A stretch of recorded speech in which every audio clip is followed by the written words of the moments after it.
Após a derrota na Primeira Guerra Mundial, a Alemanha clama por um salvador. E um ocultista milionário, Dietrich Eckart, acha que o encontrou. Ele tinha visão de uma nova Alemanha, mas como realizá-la? Precisamos de um Messias. O jovem idealista Rudolf Hess torna-se o primeiro discípulo. É o começo do que quase se torna um caso de amor. Um adolescente aspirante a soldado, Heinrich Himmler, vê a chance de lutar por seus ideais absurdos. Ideias mitológicas, raciais, biológicas tinham um apelo enorme. E ele nunca perderia esse fascínio por elas. E o herói de guerra, Hermann Göring, descobre uma causa compatível com a própria ambição. Ele queria moldar a Alemanha à sua imagem. Este pequeno grupo de párias e heróis é unido pela violência e o desencanto de uma nação em frangalhos. E a sede de vingança os inspirará a cometer os piores crimes da história. São estes homens que vão da guerrilha urbana à conquista de quase toda a Europa em apenas 15 anos. Esta é a história dos asseclas de Hitler. Os ciúmes, as disputas internas e a bajulação que criarão um monstro e alimentarão os maiores horrores do Terceiro Reich.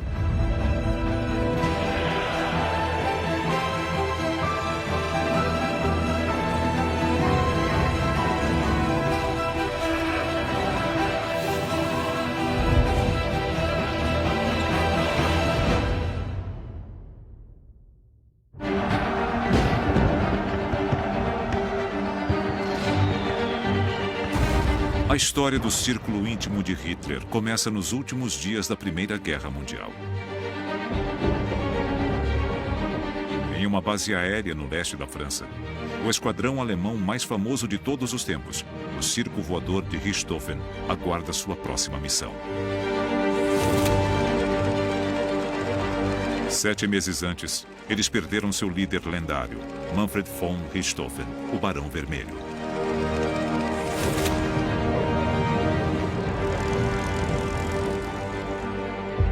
Mas o novo herói preencheu o vazio.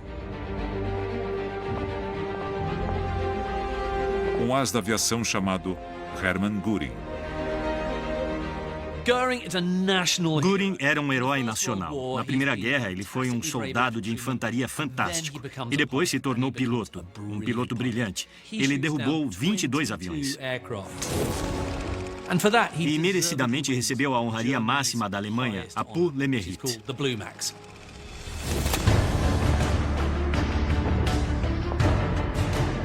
Göring, na juventude, era bonitão. E ele tinha porte, tinha princípios, beleza e coragem. Ele impressionava todos que o conheciam. Era engraçado, inteligente, era um líder natural. Era um daqueles caras que numa sala com 20 pessoas logo estava dizendo aos outros 19 o que fazer. Mas Göring enfrenta uma crise. Circulam boatos de que o imperador alemão está prestes a jogar a toalha. Göring não se abala. A guerra pode estar perdida e seu esquadrão reduzido à metade, mas ele não se renderá. Göring recebeu seus homens e mandou que ignorassem os boatos derrotistas de que o Kaiser ia abandoná-los. Ele nunca vai fazer isso. O Kaiser vai ser fiel a vocês, como vocês são a ele. E vamos defender a glória e a honra da Mãe Pátria. Göring inflama seus homens para uma última batalha pela glória. Mas assim que os aplausos se encerram, chegam ordens suspendendo todas as operações aéreas no fronte ocidental. Aquela ordem foi um golpe duro para Göring. Tudo porque ele tinha lutado nos últimos 4 anos, as batalhas, combates aéreos, tinha sido em vão. Eles perderam companheiros, sobreviveram a condições extremas, a troco de nada. Tudo virou fumaça em 1918. O Kaiser os abandonou e fugiu para a Holanda. A Alemanha está à beira da rendição. Parecia que os ingleses, os americanos e os franceses iam vencer a Alemanha sem nunca ter pisado em solo alemão. Para Göring, como para todos os alemães orgulhosos, a notícia é um golpe devastador. Eles se sentiram traídos. Como isso pode ter acontecido? Eu acho que eles começaram a procurar um culpado. Para Göring, a guerra não foi perdida por alemães corajosos no campo de batalha, mas devido às manobras covardes dos políticos de esquerda.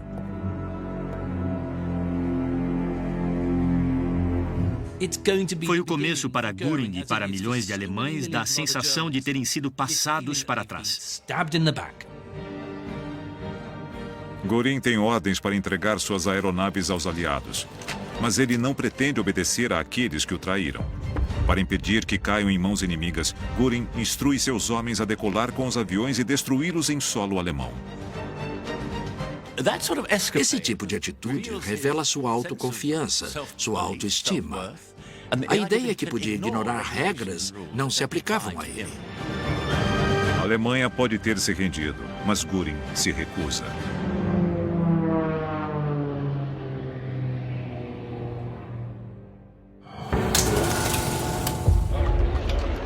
Mas a Alemanha para onde Göring volta é uma nação em crise.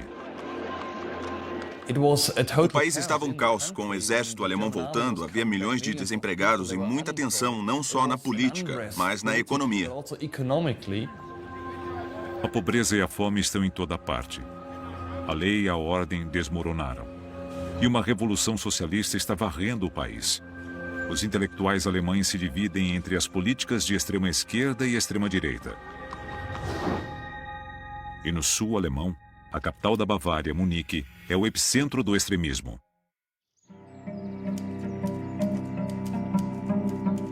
Um dos membros da elite direitista da cidade é um poeta e dramaturgo bávaro de 50 anos chamado Dietrich Eckart. Dietrich Eckart não é alguém que muitas pessoas associam com o nazismo hoje em dia, mas ele foi uma das figuras mais importantes. Pode-se dizer que foi ele quem deu início a todo o movimento político. Eckart é conhecido por beber muito, mas após ganhar fama como dramaturgo antes da guerra, já era rico e bem relacionado. Ele era um homem culto, era um poeta conhecido e era capaz de articular ideias com clareza. São as ideias da extrema-direita. E como sinal dos tempos, sua obra, Auf gut Deutsch, ou em bom alemão, é um manifesto racista contra os judeus. Eckart também tem ligações com um misterioso grupo ocultista de direita conhecido como a Sociedade Thule. A Sociedade Thule era um grupo de pessoas muito esquisito. Eles acreditavam em Atlântida. Havia uma raça de pessoas, os arianos, que era quase sobre-humana em termos de beleza e força. Todos de Atlântida.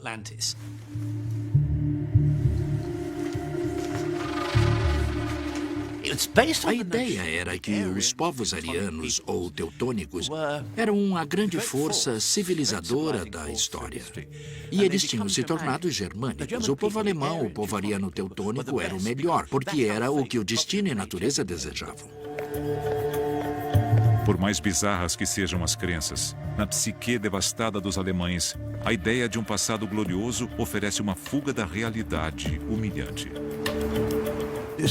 Ela dava uma base para os alemães, um semblante de identidade histórica. A Alemanha como Estado tinha apenas 40 anos. O que os unia era a busca de suas raízes enquanto povo. O que significava ser alemão. Mas o mito da Sociedade Thule tem um lado sombrio. Eles acreditam que os arianos superiores foram enfraquecidos pela miscigenação com raças inferiores e moralmente corrompidas. Agora, essas raças inferiores estão no comando. E o caos que Eckart vê na Alemanha é o resultado. Era um bode expiatório. Ele afirmou ter descoberto uma conspiração global. Eckart acredita piamente que os inimigos da Alemanha ariana são os bolcheviques, os comunistas e, acima de tudo, os judeus. A raça judaica queria destruir as outras culturas, de dentro para fora, infiltrando, corrompendo o corpo por dentro como uma doença. Não havia nenhuma evidência disso, mas foi a base de um dos movimentos mais poderosos da história. Eckhart quer atacar estes inimigos internos. Mas para fazer isso, ele precisa levar sua mensagem além das elites, para as massas. Ele precisa alcançar a classe trabalhadora descontente.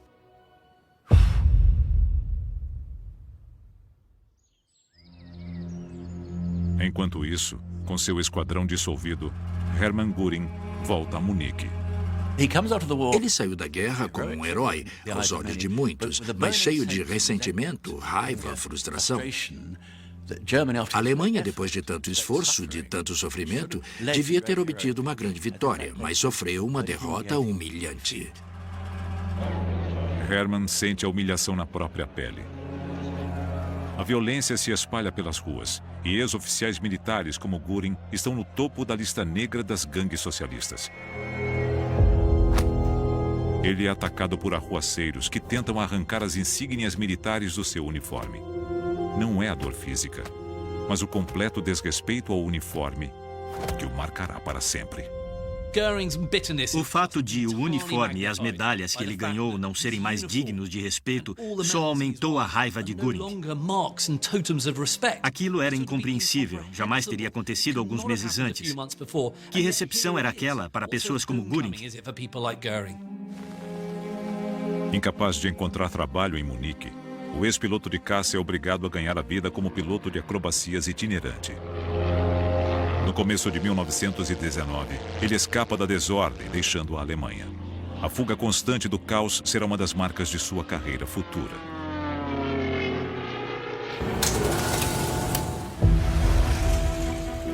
Mas outros, como Dietrich Eckart, estão determinados a lutar. No início de 1919, Eckart e os ocultistas da Sociedade Thule lançam o plano de espalhar sua mensagem de direita. Eles formam um grupo político incipiente, o Partido dos Trabalhadores Alemães. É apenas uma das muitas pequenas facções que se reúnem nas cervejarias e tavernas de Munique. Ao longo dos anos 20, essas cervejarias eram microcosmos da agitação política. O partido não tinha nada de especial, não era diferente. Na época, era apenas um daqueles grupos nocivos, nojentos, delirantes e antissemitas, que gritavam muito alto, mas ninguém levava a sério. Mas a humilhação da Alemanha está longe de acabar. E logo, outro revés na sorte alemã levará as bizarras ideias arianas de Eckart a novos ouvidos.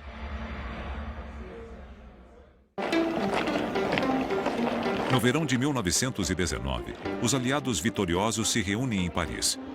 E em 28 de junho, eles e a Alemanha assinam um documento histórico, o Tratado de Versalhes. Todos na Europa comemoram. Mas para a Alemanha, o tratado é desastroso. Ele exige indenização e punição pela Primeira Guerra Mundial. Ninguém previu o quanto o povo alemão sofreria por causa do Tratado de Versalhes. A Alemanha é multada em mais de 260 bilhões de marcos, o equivalente a 860 bilhões de dólares em valores atuais. Um quinto da indústria é tomado pelos aliados. E o país perde todas as suas colônias. Na Europa, a Alemanha é forçada a entregar 13% do seu território a países vizinhos. Quase 7 milhões de alemães perdem sua cidadania e são obrigados a se tornar parte de nações como a Polônia e a Tchecoslováquia. Nacionalistas como Dietrich Eckart não aceitavam que a Alemanha fosse tratada daquela forma. Era um exemplo gigantesco de vergonha nacional. A então gloriosa Alemanha de Eckart, a potência industrial ascendente da Europa, estava de joelhos. Em agosto de 1919, um novo governo democrático, a República de Weimar, ganha forma, criada para substituir o governo autocrático do Kaiser e seus generais. Mas para Eckart, ela é fraca e dominada por políticos judeus e liberais. Ele decide que o seu partido deve enfrentá-los. Mas para fazer isso, ele precisa de um homem que possa falar diretamente com o povo, de um líder inspirador. A palavra Messias é usada por Eckart mais de uma vez. Ele tinha visão de uma nova Alemanha, mas como realizá-la? Precisamos de um Messias. Tradicionalmente, os líderes eram pessoas importantes. Mas na época havia um desejo comum por um tipo novo de líder político, que não podia ser uma figura já estabelecida. Eckhart escreveu um poema famoso em 1918, no qual ele descobre uma figura chamada O que não tem nome, ou o Grande, que é um soldado alemão comum com fogo no olhar que vai salvar o povo alemão.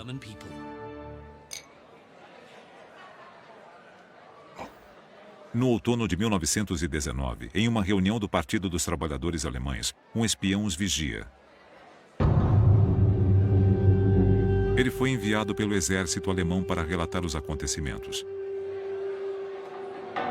Mas o jovem se vê concordando com aquelas opiniões anticomunistas e antissemitas. Em vez de espioná-los, vê que falam uma língua que ele entende. Inspirado, ele para de fazer anotações e se dirige ao público. Ele percebeu imediatamente que era uma voz chamativa. O salão inteiro ficou em silêncio. Ele se levantou e discursou, e todos ficaram impressionados com aquele homem que falava com tanta paixão e fúria. Seu nome é Adolf Hitler. Eckhart fica perplexo. Ele subia nas mesas e fazia discursos fantásticos e empolgantes. E rapidamente, Eckhart percebeu que aquele era o homem. Era o homem que ia liderá-los. Em Hitler, Eckhart vê o homem que vai levar sua mensagem ao povo, que vai espalhar os ideais arianos além da elite metropolitana, talvez até inspirar uma nação. Quando eles se conheceram, a atração foi mútua. Eckhart pegou a ideia do Messias e disse, em termos menos dramáticos, que Hitler era um homem de visão, que podia liderá-los, que ele podia fazer coisas que outros homens não podiam. Hitler e ele fizeram amizade. Em muitos sentidos, eles eram bem diferentes, porque Eckhart era um bom vivant que fumava e bebia. E nada disso interessava a Hitler. Eckhart gostou do fato de Hitler ser um soldado comum. E ele era capaz de articular claramente ideias que Eckhart não conseguia transmitir da mesma forma. Eckhart não é a única pessoa cativada por Hitler. Na plateia, há um jovem universitário, Rudolf Hess. Rudolf Hess era um homem muito jovem, muito impressionável, mas Hitler viu que ele prestava atenção em cada palavra. De uma família abastada, Hess foi um soldado corajoso e disciplinado durante a guerra. E também encontrou refúgio na política mítica da sociedade Thule. E no momento em que ouve Hitler falar, ele é enfeitiçado. Ele voltou para a namorada em casa e disse, eu vi um homem. Ele fez um longo discurso a ela sobre as habilidades, o carisma e a qualidade messiânica do homem que conheceu. É o começo do que quase se torna um caso de amor. Encantado, Hess se tornará um dos primeiros discípulos de Hitler e um dos membros fundadores da cúpula nazista. Logo, outros se juntarão a ele.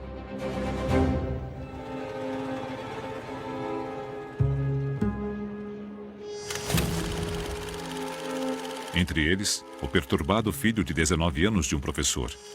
Seu nome é Heinrich Himmler. Himmler completou 18 anos nos últimos dias da Primeira Guerra. E estava louco para mostrar seu valor como soldado. Mas era tarde demais. Uma das grandes frustrações de Heinrich Himmler era ser jovem demais para ter lutado na guerra. Isso era uma frustração imensa. Ele tinha ambições militares não realizadas. Himmler, que mantinha um diário detalhado e colecionava selos, foi uma criança doente. Himmler era um jovem estranho. Ele não era muito extrovertido. Era, podemos dizer, sexualmente reprimido. Ele tinha um profundo complexo de inferioridade que ele combatia sendo muito agressivo e muito destrutivo, literalmente, no trato com as pessoas. Tentando afastá-lo dos problemas, o pai de Himmler o matriculou no curso de agricultura da Universidade de Munique. Mas Himmler é fascinado pelos mesmos mitos e monstros que os ocultistas Eckart e Hess. E sua visão sobre a agricultura é bem diferente da de seus colegas.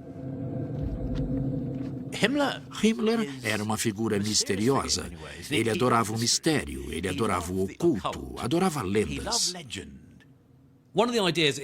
Himmler era obcecado pela ideia de Blut und Boden, sangue e solo.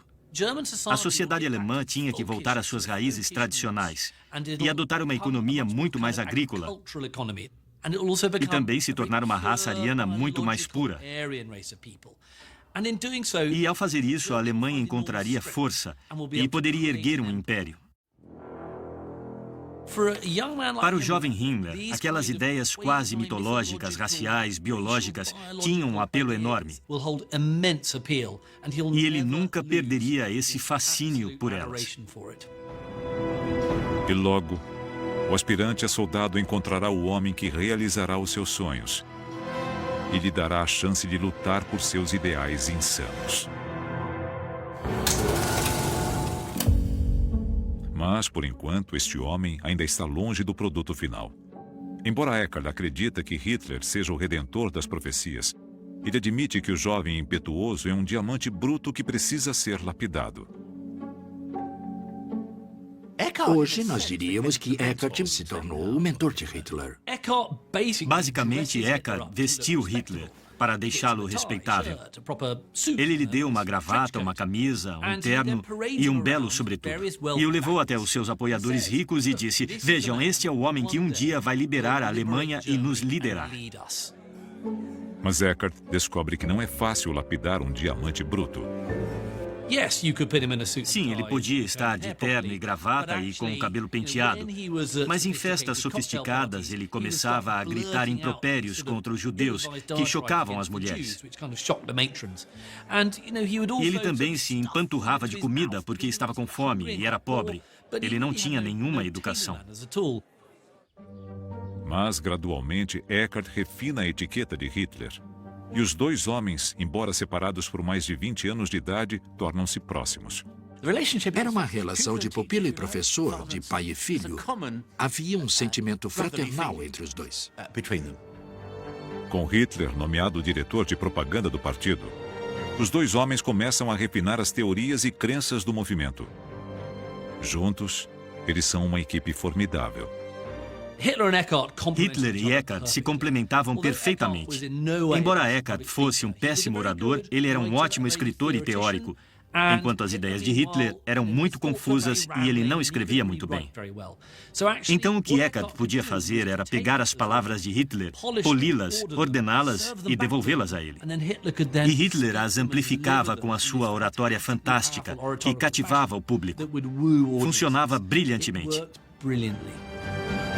Os nazistas juram recuperar as terras roubadas pelo Tratado de Versalhes e dar um fim aos pagamentos abusivos exigidos pelos aliados.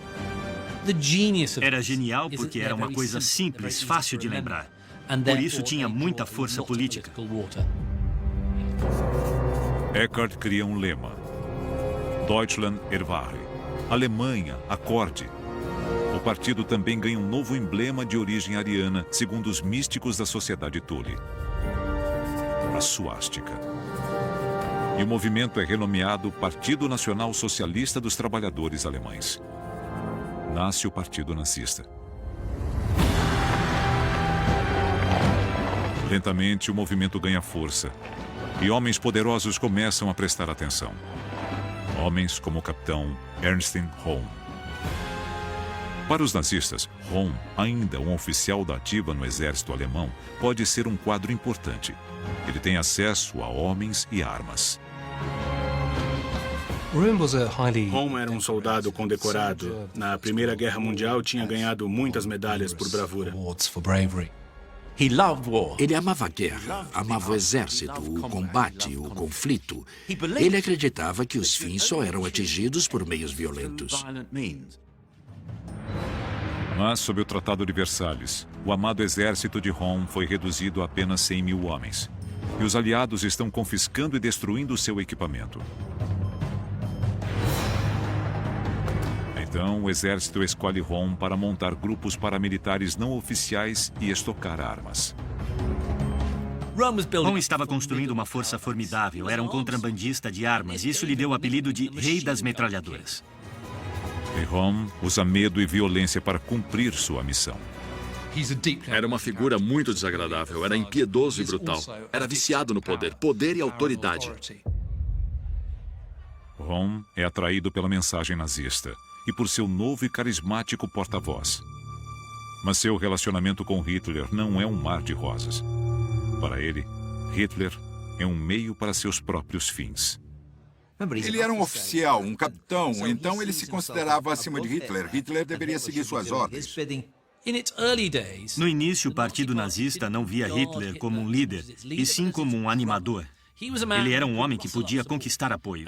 Então, para alguém como Rom, que também era uma figura poderosa, isso era perfeito. Então, Rom se junta ao movimento, apoiando Hitler financeiramente e o apresentando a outros oficiais patriotas de alta patente. O partido está crescendo, mas se quiserem fazer alguma diferença, terão que fazer mais do que discursos em cervejarias.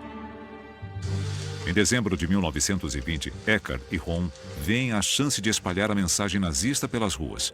Eles levantam fundos para comprar o impopular jornal semanal da Sociedade Thule. É sua primeira investida na propaganda de massa, uma ferramenta que os nazistas aprenderão a usar com eficiência arrasadora. O Volksher Beobachter é um exemplo clássico da forma como os nazistas usavam a mídia para espalhar sua mensagem. Então fizeram um jornal com manchetes grandes, conteúdo interessante e imagens impactantes. Qualquer editor de jornal sabe que são ferramentas poderosas. A essa altura, Hitler ainda é apenas o porta-voz do partido. Mas Eckart, instalado como editor-chefe do jornal, logo começa a divulgar sua visão de Hitler como o Messias da Alemanha. Hitler não se via como um Messias. Ele devia achar que era um João Batista e que o Messias surgiria depois. Mas Eckart se refere a Hitler como Der Kommenden Großen, o grande homem que virá, atribuindo a ele os poderes mágicos de um líder ariano teutônico mítico. Ele captura a imaginação dos seus leitores e também alimenta o ego de Hitler. Ele começou a perceber, incentivado por um homem como Eckart, que podia ser o salvador da Alemanha. Hitler começou a ver em si mesmo alguém que tinha poderes quase divinos.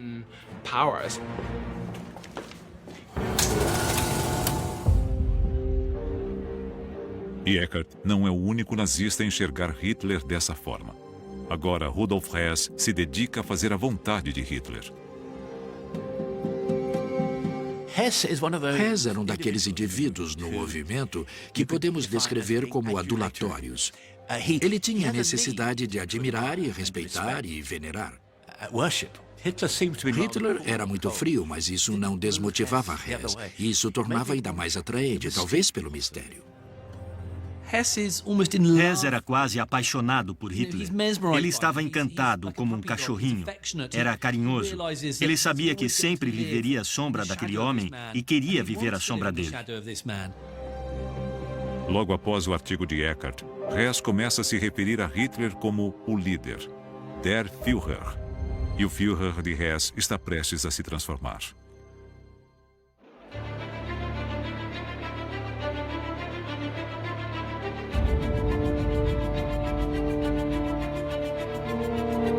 Em julho de 1921, o partido nazista entra em crise. Eckart descobre que o líder oficial do partido, Anton Drexler, está tentando se unir a outros grupos políticos. Hitler fica furioso.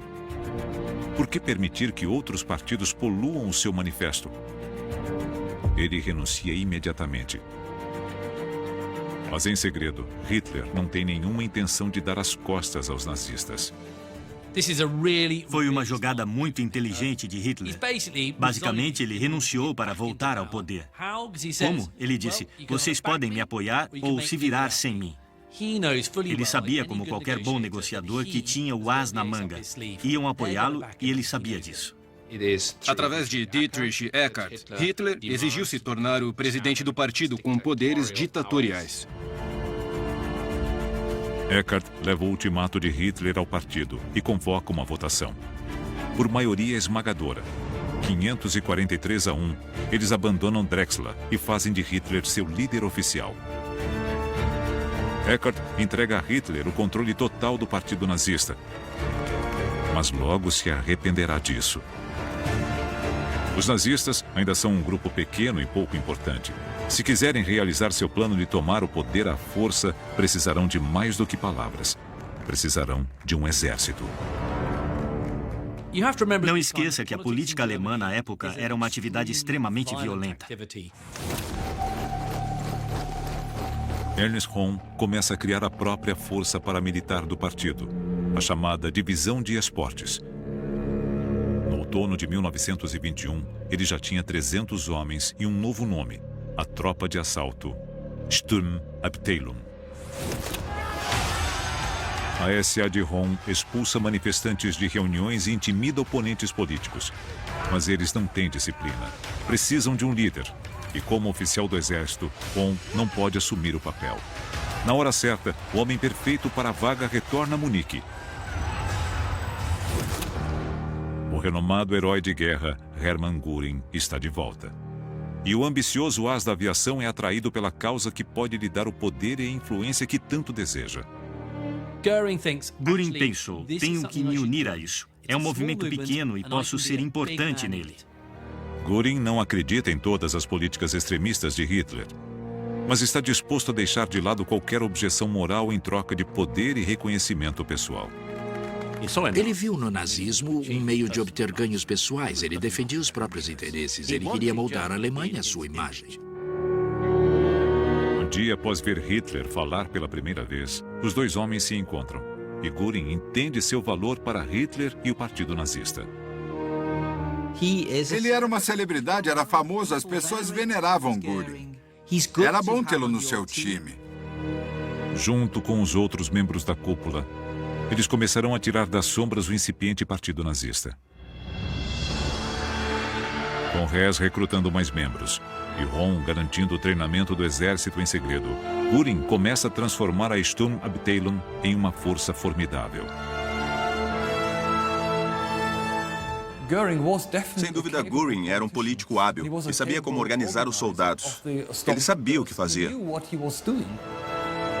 Depois, Hitler afirmará: eu dei a ele uma turba maltrapilha. Em pouco tempo, ele tinha organizado uma divisão de 11.000 homens.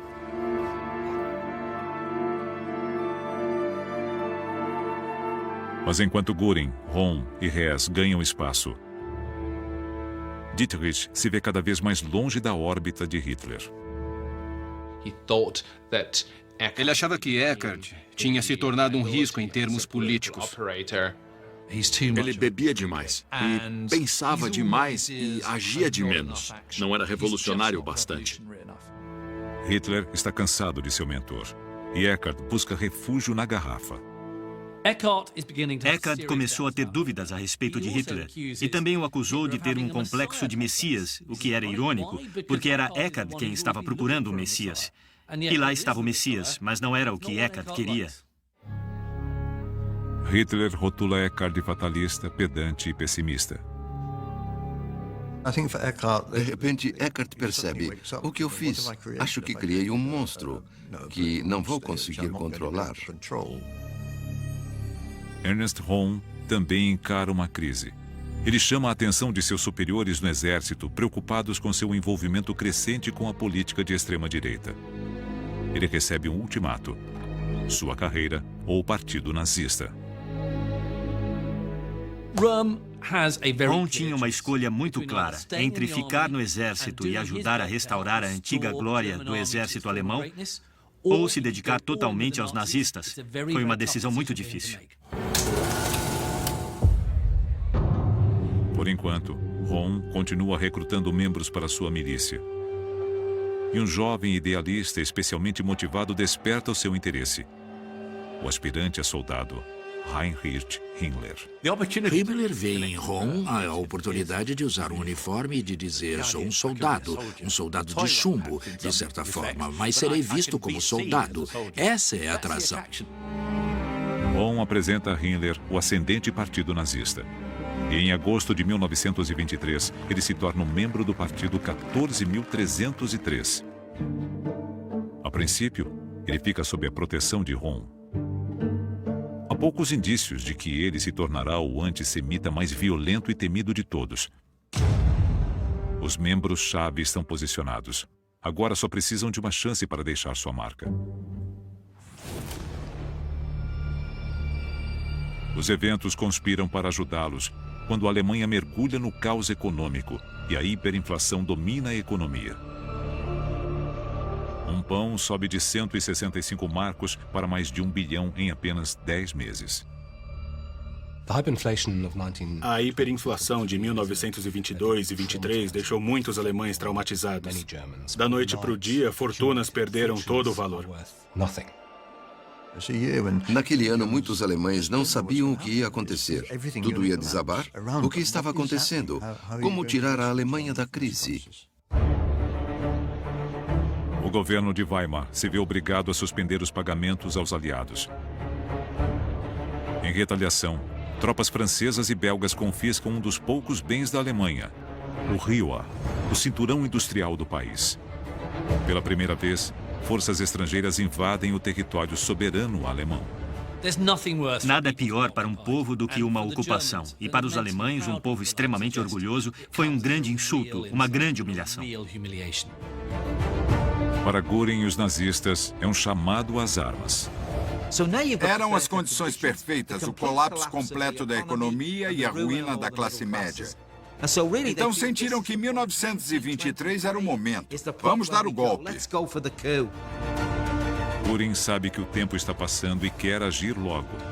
A crise econômica está afetando os cofres do partido e sua milícia SA está inquieta.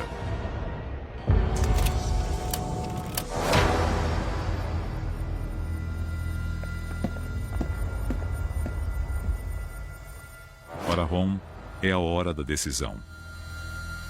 Ele escolhe abandonar o exército e apostar tudo no sucesso de um golpe nazista. Então, Ron incentiva Hitler, afirmando que boa parte do exército os apoia e não oferecerá resistência. Está decidido. Chegou a hora de tomar o poder. Mas como? A inspiração vem do exterior. O fascista mais bem-sucedido da Europa, Benito Mussolini, que subiu ao poder na Itália alguns meses antes. Ele obteve enorme apoio popular e marchou sobre Roma com sua milícia de 30 mil homens. Göring disse, é assim que deve ser. Não espere o apoio eleitoral. Não espere o apoio de todo o povo. Tome o poder agora com Mussolini e depois se justifique. O plano é tomar a Bavária primeiro, antes de marcharem contra o governo nacional em Berlim.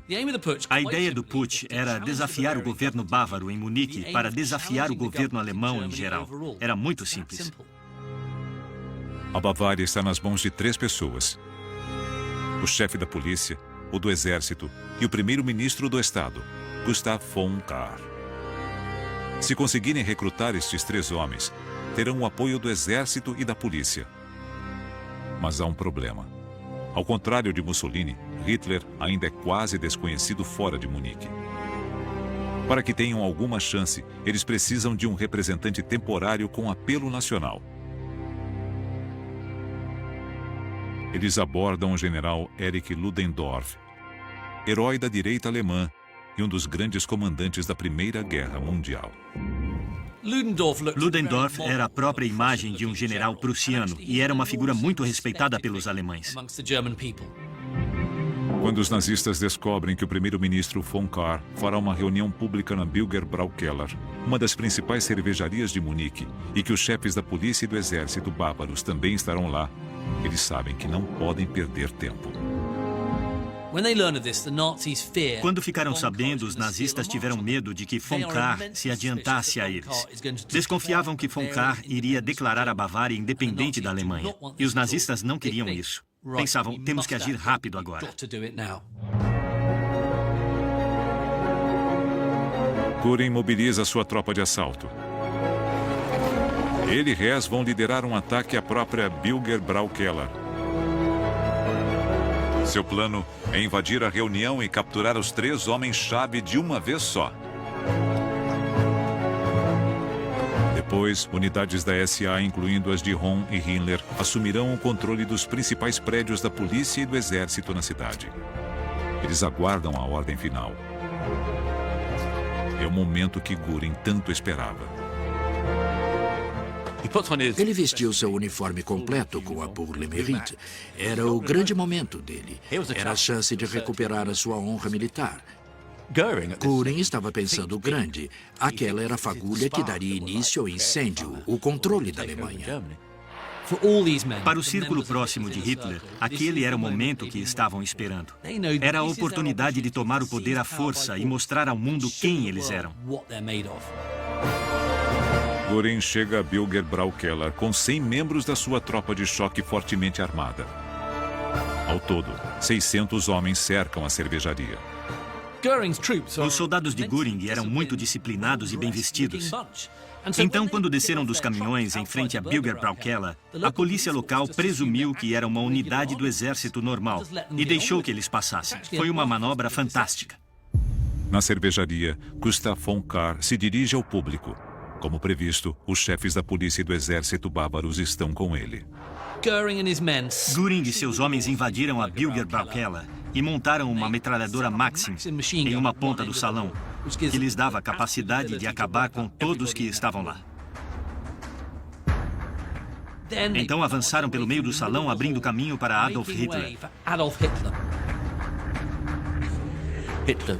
Hitler entrou com a SA. Ele deu um tiro para o alto e caíram pedaços de gesso e madeira. Hitler declara que a Revolução Nacional Socialista começou. Eles levaram o triunvirato para outra sala e começaram a negociar. Hitler tenta convencer os 3 líderes do Estado a se juntarem ao golpe, mas eles se recusam. Von Kahr e os outros 2 não queriam ouvir. Simplesmente não iam dizer a Hitler que o apoiavam.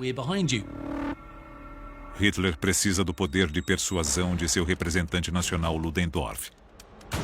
Mas ele não chegou. Aquele homem importante que tinha sido recrutado para emprestar uma aura de refinamento e autoridade não apareceu. Hitler os ameaça com uma pistola e eles não cedem. Hitler percebeu que ele e seus colegas não podiam atirar em todo mundo. Isso não resolveria nada. Um fracasso parecia iminente. No salão principal, Hess sequestra líderes da oposição para removê-los da cidade, enquanto Göring mantém o público sob controle. Göring ficou encarregado do salão principal. Para manter a paz, ele usou sua autoridade, abrindo o casaco e revelando a Pour le Mérite. Ele fez brincadeiras, dizendo que deviam ficar calmos e que tinha cerveja para beber. É quando vemos o melhor de Göring, ou talvez o pior. Com a cervejaria cercada, Ron recebe a ligação para agir. Ele ordena que seus homens invadam o Ministério da Guerra da Bavária. Himmler carrega com orgulho a antiga bandeira imperial. Dizem que ele ficou na retaguarda, encorajando os outros a avançarem. Pode-se ver isso como um ato de covardia. Mas ele foi literalmente um porta-bandeira, na marcha, fazendo o papel de soldado. Agora estou fazendo algo corajoso, estou com as tropas em ação. Por toda a cidade, unidades da SA se aproximam de seus alvos. Mas na cervejaria, Göring tem dificuldade para manter a calma, e as negociações de Hitler chegam a um impasse. Na tentativa de virar o jogo, ele faz um discurso apaixonado ao público. Ele mente, afirmando contar com o apoio do governo. Incrivelmente, o público acredita. Então, no momento perfeito, Ludendorff chega ao local. Ele faz sua mágica, e os líderes da Bavária concordam em apoiá-los. De repente, o golpe nazista ganha forças.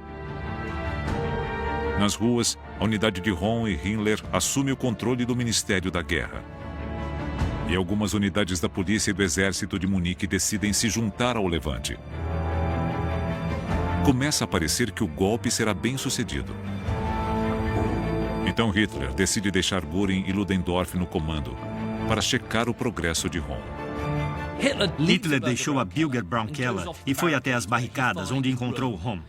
Ele abraçou Röhm e disse: começou. O governo do novo Reich está sendo formado.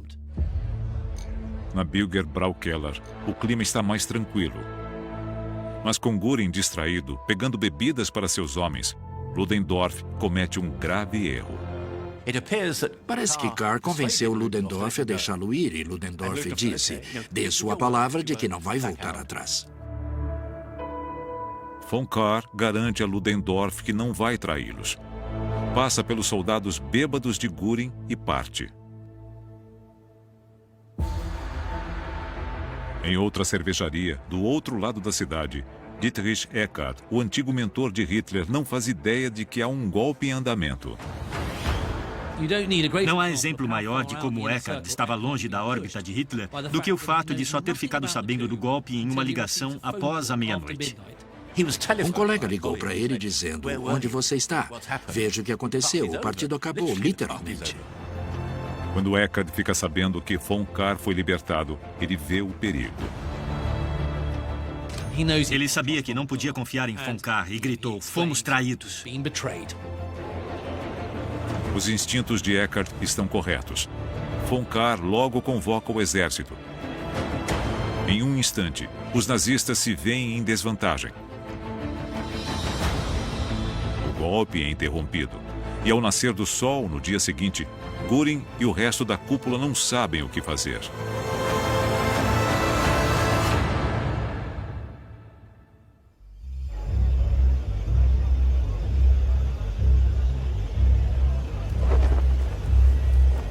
Naquela manhã, Eckart vai à sede do Partido Nazista.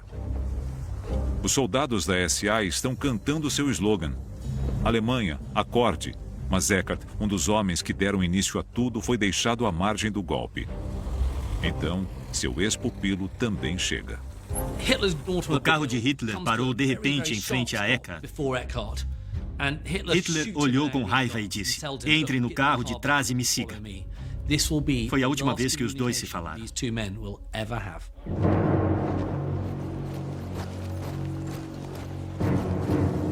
Na tentativa de manter o golpe vivo, Ludendorff toma a iniciativa.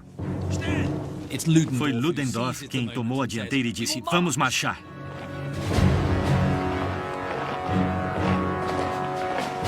Os nazistas se dirigem ao centro de Munique, partindo para o tudo ou nada. Göring, Hitler, Ludendorff enfileirados. E eles dão os braços. Mas as autoridades já esperam por eles.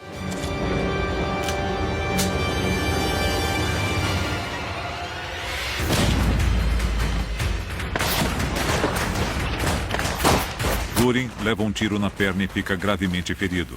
Göring levou um tiro e não conseguia andar. Ele se arrastou. Foram pegos em uma rua estreita. Foi um completo desastre. Os nazistas levaram uma surra, então fugiram. Na confusão, 16 nazistas são mortos e muitos outros feridos. E Hitler escapa da morte por pouco. Uma bala passou a 30 centímetros de Hitler. Se estivesse um pouco à direita, a história teria sido diferente.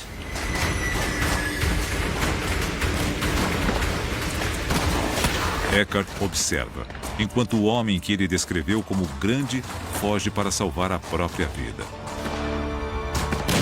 O golpe termina em um completo desastre.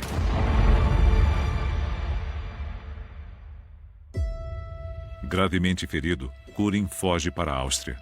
Exilado de seu país, perseguido. Seus sonhos de glória, despedaçados. Rudolf Hess também foge para a Áustria.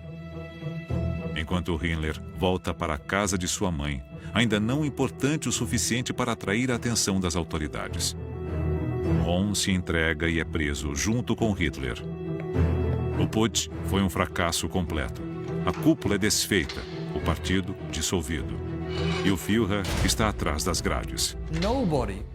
Ninguém imaginaria que aqueles homens chegariam ao poder e levariam o mundo à guerra total. Mas juntos, eles aprenderam uma lição valiosa.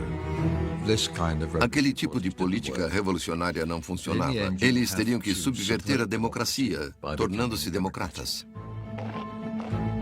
Nos anos seguintes, o fracasso do Putsch será reescrito no folclore nazista como uma batalha triunfante. Ele foi glorificado, e todos os membros do círculo próximo a Hitler, que estavam lá naquele dia fatídico, tinham um lugar garantido no círculo. O Putsch criou um laço de sangue entre os futuros líderes do Terceiro Reich.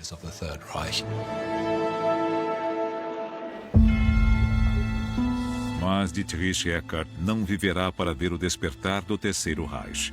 6 semanas após o fracasso do golpe, ele está à beira da morte. Anos de abuso do álcool cobraram seu preço. Suas últimas palavras são proféticas. Sigam Hitler. Ele dançará. Mas sou eu quem toca a música. Não chorem por mim. Eu terei influenciado a história mais do que qualquer alemão. É a essência de Eckart. Ele se apresentava como um titereiro, o verdadeiro arquiteto da nova Alemanha que estava assim para surgir. A morte prematura de Eckart encerrou o primeiro ato dramático do movimento nazista, mas ele deixou um legado.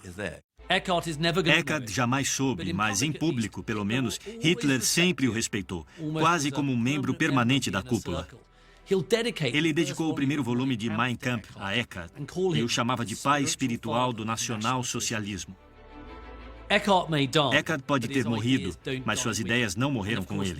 E, obviamente, foram levadas adiante por Hitler e seus asseclas, e quase levaram o mundo à destruição. Ainda não é o fim do círculo do mal de Hitler.